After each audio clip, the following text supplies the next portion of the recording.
रोहतक से कांग्रेस के सांसद दीपेंद्र हुड्डा ने केंद्रीय राज्य मंत्री पंकज सिंह को कल सदन में ही बधाई दे दी थी। सुनिए उन्होंने क्या कहा था।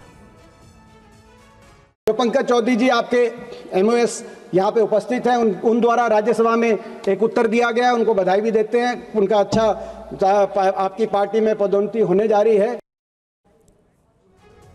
तो पहले ही बधाई दे दी, जिसे आप सुन रहे थे। विपिन चौबे लगातार बने हुए हैं। विपिन, ओबीसी कमान देना, ओबीसी चेहरे को कमान देना, एक तरीके से क्या इसे 2027 की तैयारी के रूप में भी देखा जा सकता है? जी हाँ, बिल्कुल, क्योंकि आप जानते हैं कि उत्तर प्रदेश में होने वाले विधानसभा चुनाव में अब 1.5 साल से कम का वक्त बचा हुआ है और 2024 के जो परिणाम थे उसमें कुल उत्तर प्रदेश से 11 कुर्मी सांसद चुनकर आए थे, जिसमें से 4 बीजेपी, जबकि 7 लोकसभा सीटों पर जो कुर्मी सांसद वाली क्षेत्र थी उसमें समाजवादी पार्टी ने कब्जा किया था। ये एक अलार्मिंग सिचुएशन थी। कोयरी वोटों पर भी पकड़ ढीली पड़ रही थी बीजेपी की, और इसके अलावा लोध वोटों पर भी पकड़ ढीली पड़ रही थी।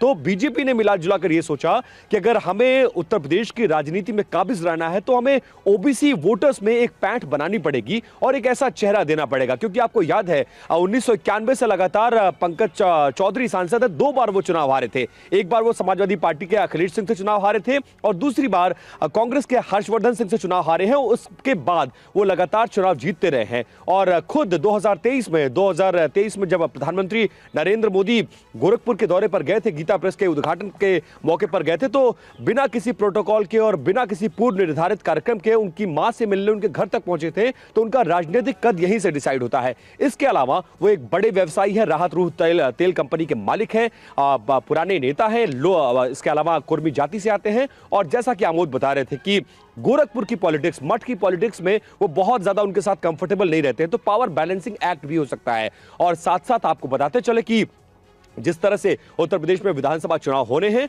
उसको लेकर यह बड़ी कवायद है, लेकिन अभी भी 1% के चांसेस ये है, क्योंकि बीजेपी हमेशा ऐसा फैसला करती है जिनके नामों पर चर्चा ज्यादा होती है, लास्ट मोमेंट पे फैसला बदल जाता है। इसीलिए कॉन्फिडेंटली कोई बहुत कुछ नहीं बोल रहा है। स्पेकुलेशन ये जरूर है कि पंकज चौधरी ही वो चेहरा है, क्योंकि शुरू में जब उनके पास ये प्रस्ताव गया, उनको जानकारी दी गई, तो अपने स्वास्थ्य कारणों से वो बहुत ज्यादा इस पद के लिए इच्छुक नहीं थे। लेकिन पार्टी के चेहरे के तौर पर पार्टी के आदेश के बाद उन्होंने मन बना लिया है।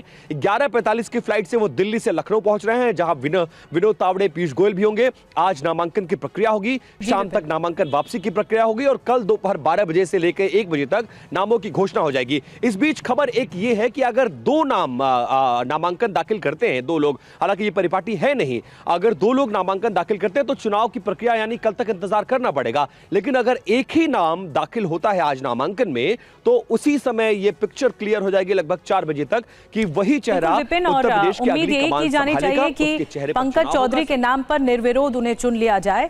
अब देखना होगा कि आगे प्रक्रिया कैसे बढ़ती है आगे। शुक्रिया आपका। कल देर शाम बीजेपी की मीटिंग के बाद बीजेपी नेताओं ने क्या कुछ कहा है, आपको सुनवाते हैं। समाजवादी पार्टी एक परिवार की पार्टी है।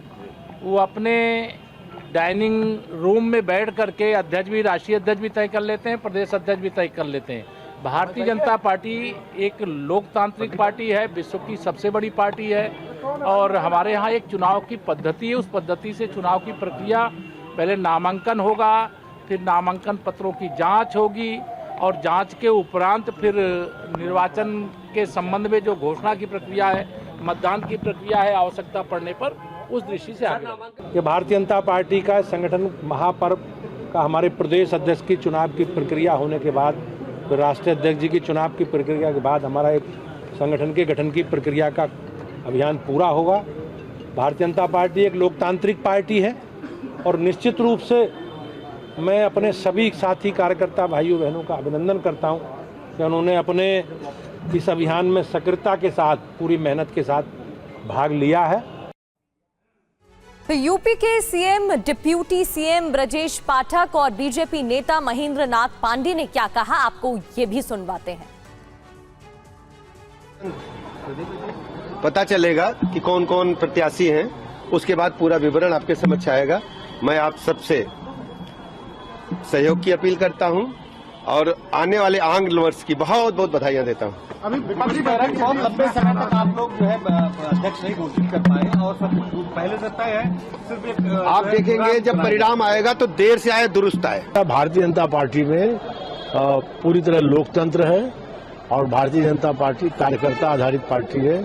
सदस्यता होने के बाद जो प्रत्येक 3 वर्ष पर सदस्यता होने के बाद और उसके संगठनात्मक चुनाव बूथ इकाई से लेकर के मंडल इकाई के बाद जिला इकाई और जिला इकाई के बाद प्रदेश इकाई के चुनाव होते हैं और उसके तहत ये संगठन पर्व 2024-25 जो चल रहा है उसकी ये प्रदेश अध्यक्ष के रूप में इसकी पूर्णता है और उस रूप में कोई भी कार्यकर्ता इन चुनावों में नीचे से लेकर ऊपर तक सहभागी होता है। कार्यकर्ता आधारित पार्टी का यही विशेष गुण है।